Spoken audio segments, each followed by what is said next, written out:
Good morning, everyone. Welcome to another mail day. We've got two exciting packages today. They are both Alpha 40 related. So we're gonna open up these packages and let you know what is inside of them, and then do a quick discussion on the two cards that we picked up today. Hope everyone is doing well and enjoying the Alpha 40 content this month. We've also got some Fallen Empires booster packs being opened. All right, well, you're just gonna see what that card is. So it is an Alpha Fireball. This one is a BGS 7.5.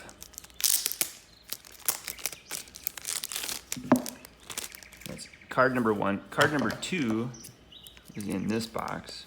We picked up both of these on eBay. And the intention was to put them into our Alpha 40 deck. We were playing blue-red and slowly shifting to a little more red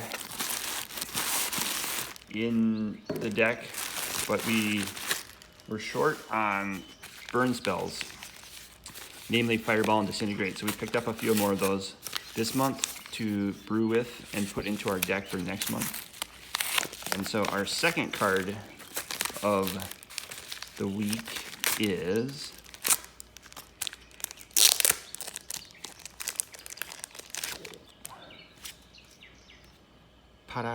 it is another Fireball. This one is freshly graded. You can tell by the certification number, which is starts with 738. This is a PSA copy in a near mint 7 condition.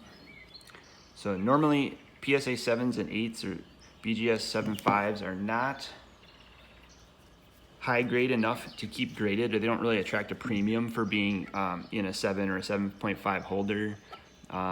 If anything, there's a slight, the opposite of a premium, like collectors will pay less for the 7s or the 7.5s because they're in played condition or just severely off-centered. And our goal this month is to crack these out and play with them in our deck. So we have a couple other copies on the way. We're gonna kind of compare the condition and then maybe use the ones in the deck that are in the worst condition and maybe save the nicer ones for investment purposes and try not to play with those as much as the played copies. But so just looking, if you can see the difference here between the PSA 7 and BGS 7.5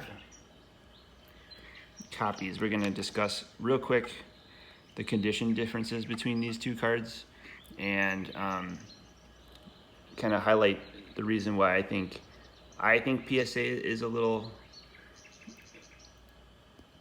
better investment at this near mint mid-grade range of cards. So just looking at these two cards, they are centered pretty similarly. They're shifted a little bit to the right. You can see that the right border is thinner than the left border on both of these cards. And you can also like turn them sideways 90 degrees to kind of see the borders. You can also overlay cards on top of each other to see if the borders are the same thickness or different thicknesses. That's one way to tell. And then you can also check the backs. The backs can be centered differently than the fronts as well, depending on how the two sheets were put together. And then the PSA one is actually centered a little bit better top to bottom. The BGS copy on the left here, there's more black at the bottom edge and less black at the top edge. So it is more off-centered than the PSA copy. Surface issues, there aren't many. These look to be pretty near mint cards. I'm guessing that the owners who slabbed these may have thought they were mint, submitted them for grading, and then they came back with a few flaws, and then were graded 7 and 7.5. The subgrades on this BGS copy Has a 7.5 for centering, which I think is fair. It has 7.5 for corners, which I think is generous because this corner, there's some whitening on this corner of the BGS card. The flip is a little more pronounced on this lower left corner on the BGS card compared to the PSA corner. And that's just from when they get pressed out of from the alpha sheet. BGS copy got an 8.5 on edges, which I think is also a little generous. This bottom edge, there's some whitening on this BGS copy from when it was cut at the factory compared to the PSA copy, which is much cleaner around the edges.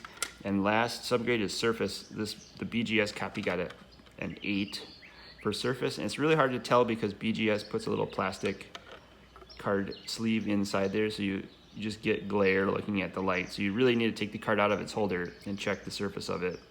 I'd say that the PSA copy probably got a 7, largely due to its centering issues, and there's probably some surface wear that's hard to tell looking at the case, that if they looked at before it was slabbed, you could probably see some surface marks on it. So that's typical for a PSA 7 card to be off-centered and slightly played. But otherwise, it looks like an amazing card. I definitely think somebody thought it was going to get a 9. It has great eye appeal. The PSA 7 is stronger, in my opinion, than the BGS 7.5. So if I were to crack these out in order, I would crack the BGS 7.5 first and play with that, and then crack the PSA 7 later if I needed an extra fireball for the Alpha 40 deck. The other thing I did too, that now that I'm playing more fireballs in Alpha 40, is I'm coming up with a handy Alpha fireball damage calculator. This could be any fireball damage calculator for any format. But I made this little grid. I saw someone else make one of these that went up to like six targets and maybe 6 damage. But for Alpha 40 purposes, we're really only running 16 lands plus a Soul Ring, which is 18 mana, and a Basalt Monolith, which is 19 mana. So in Alpha 40, I don't think I would ever generate more than 20 mana in any given game. So I limited this to 4 damage and 4 targets. And so I made a little grid to kind of remind myself, like if I want to figure out how much fireball damage can I do to my opponents, how much mana do I need to cast fireball and spread it out. So if you remember, fireball is an X spell for X colorless plus a red, and the text says that fireball does X damage total, divided evenly, rounded down among any number of targets. You pay 1 extra mana for each target beyond the first. So there's 2 ways to kind of calculate the fireball damage. One is to just look at how much mana you have available to you that you could cast. So if you had 10 lands and one of those was a mountain and no other mana sources, you could do 9 colorless and 1 red to cast the fireball. So you have 9 colorless mana to work with. And so that means you could do 9 damage to 1 target, or you could do 4 damage to 2 targets, or you could do 2 damage to 3 targets and have a little extra. That's one way to calculate it, is just to see how much you have. Typically what I do with fireball is just target the opponent or just target each creature individually, because by turn 2 or 3, you can really only do 1 or 2 points of damage with fireball. And I think you need at least 4 mana. You need 3 colorless and a red to do 1 damage to 2 targets. And you would need 5 colorless and a red to do 2 damage to 2 targets. So you'd really need at least 6 mana sources, or 6, maybe 5 lands or 4 lands and a Soul Ring to sort of do enough damage to more than 2 targets. And the other way to calculate it is to think of it as a mathematical equation where you multiply the number of damage you want to do times the number of targets that you want to target, and then figure out how much you have to pay additionally for the targets beyond the first target, and then check your mana and see if you have enough mana to cast it. That can be represented kind of by this equation. So you have x times y. So x is the x-axis. That's the amount of damage you want to do, and y and this on this little card is going to be the number of targets, 1, 2, 3, or 4. And so the first thing you want to do is multiply the amount of damage times the number of targets that you want to do. So if you have 2 damage times 2 targets, if they have 2 black knights on their board and you want to kill both of them in 1 fireball, you can start by multiplying 2 times 2, which is 4, and then you add the extra mana, which is the number of targets, which is 2 minus 1, which is 1. So you'd have 4 plus 1, which is 5, colorless, and then you add the 1 red mana to cast a fireball. So you'd have to cast fireball for 5 colorless and the red. And on this chart here, that would do exactly 2 damage to 2 targets. You can also do more than 2 targets. You can do 3 and 4. But once you get up to the 3rd target, you're also multiplying 3 damage, X number of damage, 1, 2, or 3, or 4 damage times the number of target times 3 targets, and then you add 2 to that because the first target's included, so you have to pay 2 additional colorless to target the other 2 targets, plus the red to cast the fireball. So if you're targeting 3 targets, you have to pay 5 colorless and a red to do 1 damage to 3 targets. You'd have to pay 8 colorless and a red to do 2 damage to 3 targets, and you have to pay 11 colorless and a red to do 3 damage to 3 targets, and so on and so forth. So I made this sort of an abbreviated calculator. It only goes up to 4 damage and 4 targets, but if you're just doing X number of damage to a single target, this line can just be extended. It's pretty easy to calculate that amount of damage plus the red to cast it to a single target. So we'll try that probably next month. Stay tuned. I think we're going to crack out these fireballs and put them into our Alpha 40 deck. So I might make a separate video on just the crack. I have cracked a few cards out on channel before, but I might make a separate video. It's very interesting to kind of see how that process works. And once I get all the cards in the mail, I will organize them based on condition and then kind of crack the worst condition cards out first to play with those in the deck.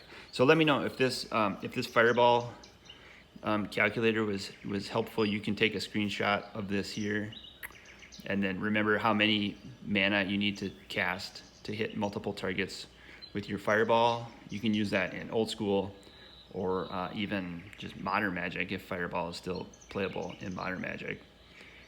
But that's my little tip for the day on how to cast fireball. Hope that's been interesting to you.